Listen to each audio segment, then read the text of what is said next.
What can I control? You guys have probably seen the diagram of what you can or can't control at some point in your life. And if you haven't, that's okay.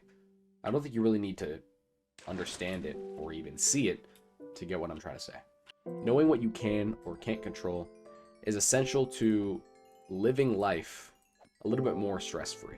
What I mean by that is there are some things that you just can't control in life, and it sucks and it's the worst, and frankly, things happen to you that you really don't deserve sometimes.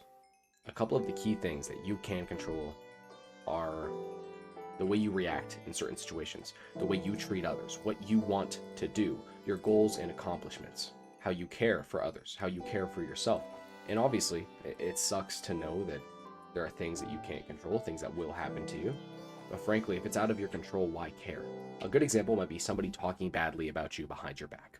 If you're somebody who frequently overthinks a lot of the time about what other people think of them, first off, I want to let you know that people are way too caught up in what they think about themselves to focus on what you're doing. But second off, who cares? Who cares what they think, and who cares how they view you? You can't control how they perceive you. You can only control your actions. You can only control what you do with that information. And what you should be doing with that information is moving forward regardless, and still unforgivingly being yourself. Letting the opinions of others or letting the decisions of others control your life, decisions that were out of your control, it won't lead to you, being aware of everything. It won't lead to you knowing what's going to happen before it happens. It'll lead to you being hypersensitive and hyperfixating on everything around you. It'll lead to you hyperfixating on the different mannerisms of other people, just to try and get a grasp of what they think of you or what they're going to do in the next situation they're in, or what situation you're going to put them in and how they're going to respond to that. You can't control how others respond to situations. You can't control what the universe throws at you, and you can't control how they think of you. It's impossible. It's impossible to know that a month from now, your car's going to break down. It's impossible to know that a month from now, you're going to get a D in a midterm, and you're going to have to end up retaking the class. It's impossible to know that a month from now, maybe you'll get some really bad news. It's impossible to know anything.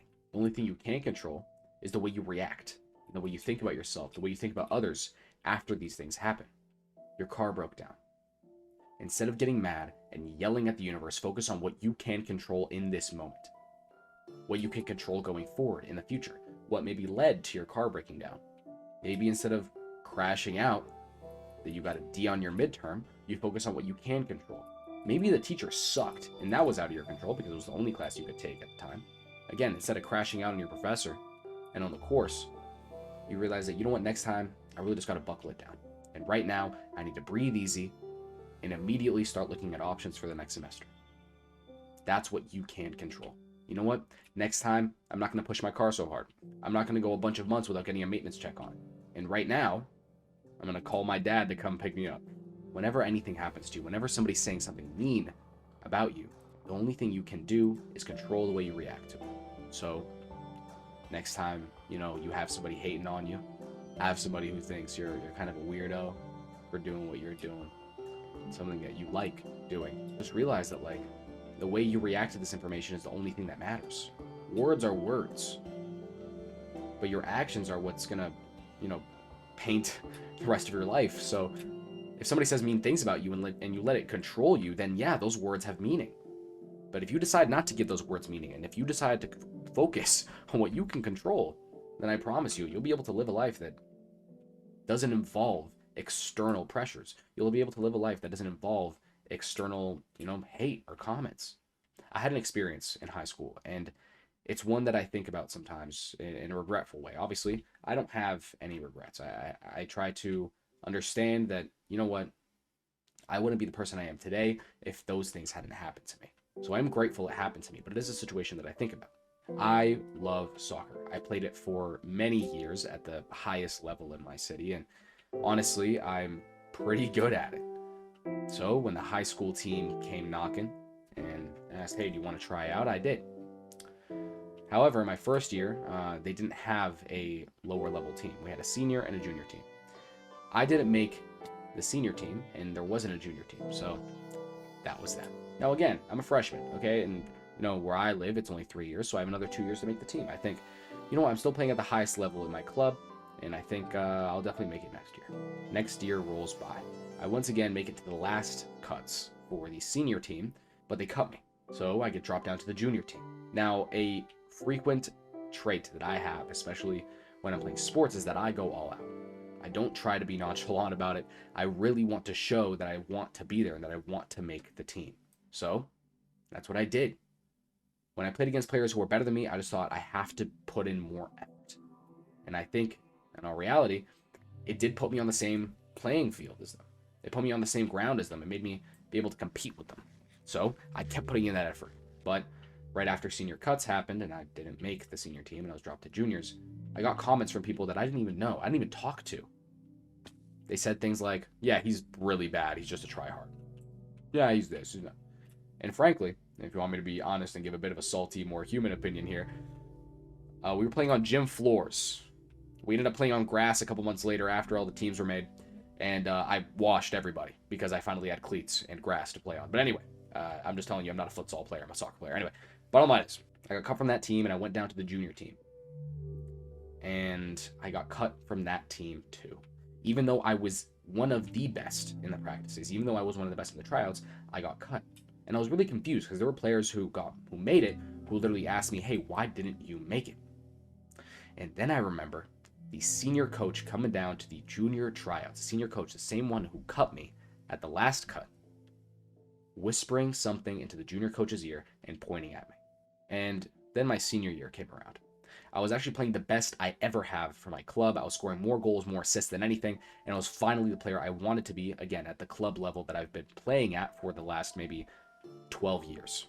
But I was so salty. I was so caught up in what was said about me by the senior players that I didn't even want to try out for the senior team. Even though I love the sport, even though I wanted to represent my school, even though collegiate offers might have come in if I just played in my senior year, I didn't.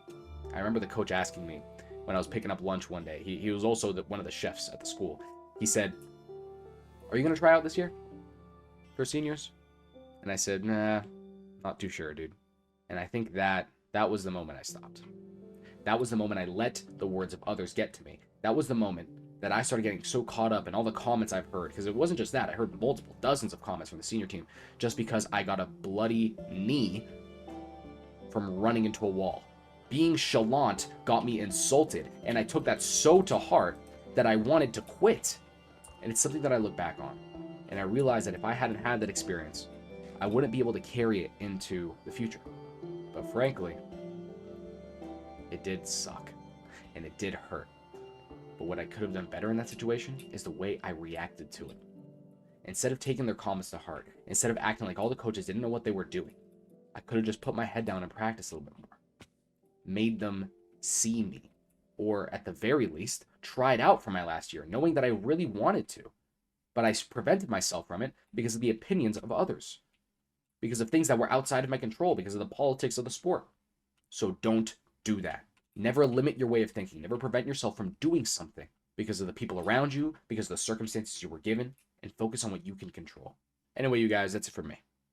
Hope you guys enjoyed this one. Again, still on the search for a horse. I would love to get to enchanting and, just getting jiggy with it with my armor and finally, maxing out everything. But I really just want to find a horse, man. Like, I don't know. I don't even know where to find one anymore. I'm lost. Regardless, though, you guys, again, I really do hope you enjoyed this video. And remember, we are here with the daily uploads.